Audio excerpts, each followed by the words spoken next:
wait. Obama, come here. You see this guy behind us? I have a strong feeling that he's definitely homosexual. Of course, It's nice, of huh? course. I mean, Totally gay. Oh, man.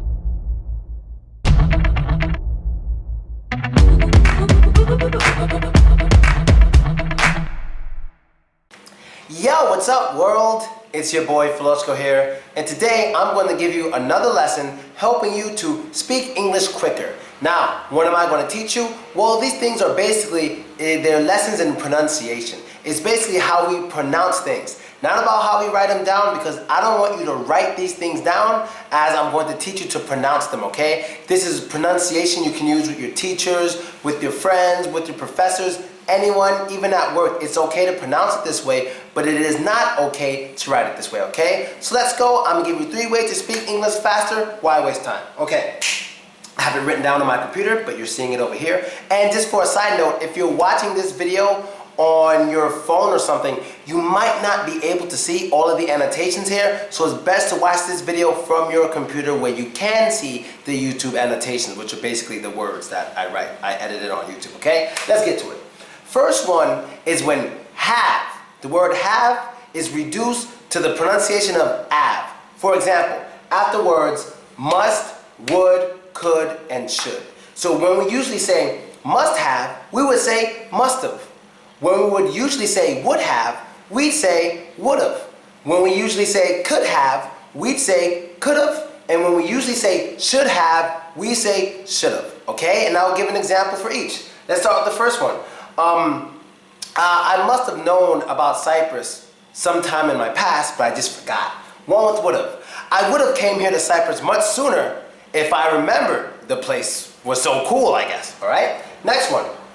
I could have made a lot of friends here if I came earlier. And the last one, I should have came to Cyprus a long time ago because I really, really love it here, okay? So you have must have, would have, could have, and should have. There you go. Now it can also be reduced when it comes to the negative. Now, for example, must not have, would not have, could not have, and should not have.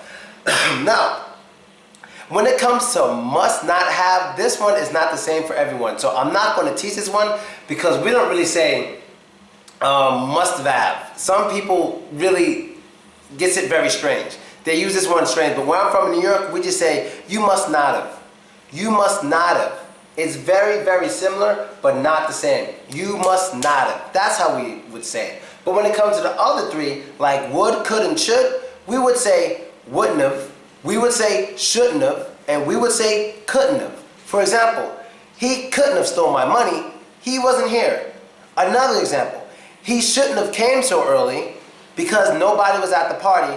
And last one, we wouldn't have gone if we knew it would be so cold, okay? So it's wouldn't have, shouldn't have, and couldn't have, all right? That's how we pronounce it. So let's get to the second tip for today. The second tip we're going to learn for today is when A-N-D becomes pronounced as N. The word N is pronounced as N. The best example for this is definitely with the candy M&M's. In Russia, they say M and M's, and that sounds so funny to me, but I guess they don't know that.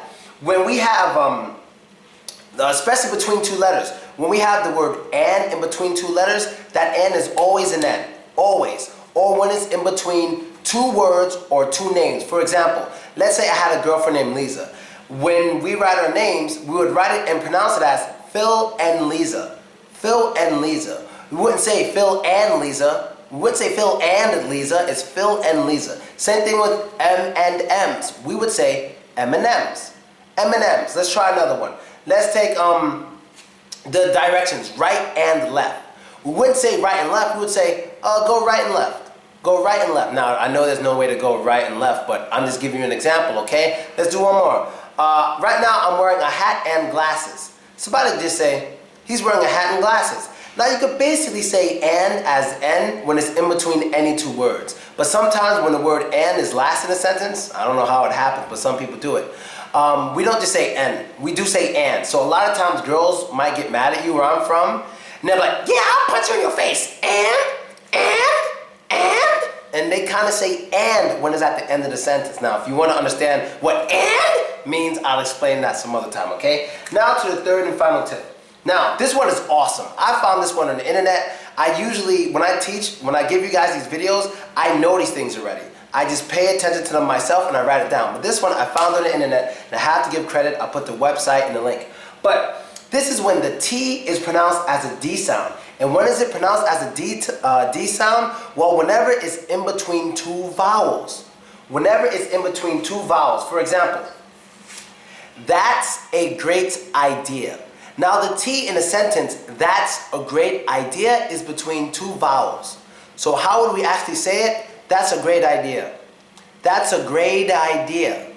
That's a great idea. Another example. My cat is on vacation. My cat is on vacation. Now the T there is in between two vowels. A and I. So how do we say it? My cat is on vacation. My cat is on vacation. My cat is on vacation. That's how it works. And one more example. Let's take, what a great car. What a great car. Now, here in what a great car, you have the letter T in between two vowels. Now, I know they're the same vowel, but still it's in between two vowels. So instead of saying, what's a great car, how would we say that? We would say, what a great car. What a great car. Just like that, all right? And so, that's our 3 tips for today. When have becomes pronounced as av, when an is pronounced as n, and when T is pronounced as D. And that's our 3 tips for today. So that's the end of the episode for today. I hope you liked it. I hope you enjoyed it. And I hope you learned new stuff. Be sure to add me, vk.com/Velochko. That's me. But much more importantly, subscribe to my YouTube page. That's where all my videos are at. Go straight to the YouTube page. Check them all out, all right? I'm still here in Cyprus having the most fun I've ever had in my life. It's unbelievable here in Cyprus. If you're interested, I have another channel where I show my videos in Cyprus. You know, it's kind of for like 16 years and older, you know, because there's a lot of drinking and crazy stuff going on. So if you want to check that out, I will have that link in the description as well. And that's it, people. Even though I'm on vacation, I still want to try to teach you as much as I can. And I'm out, people. Love you all. You know what the guy says at the end of all of my videos? And don't be racist. So don't be that is his catchphrase.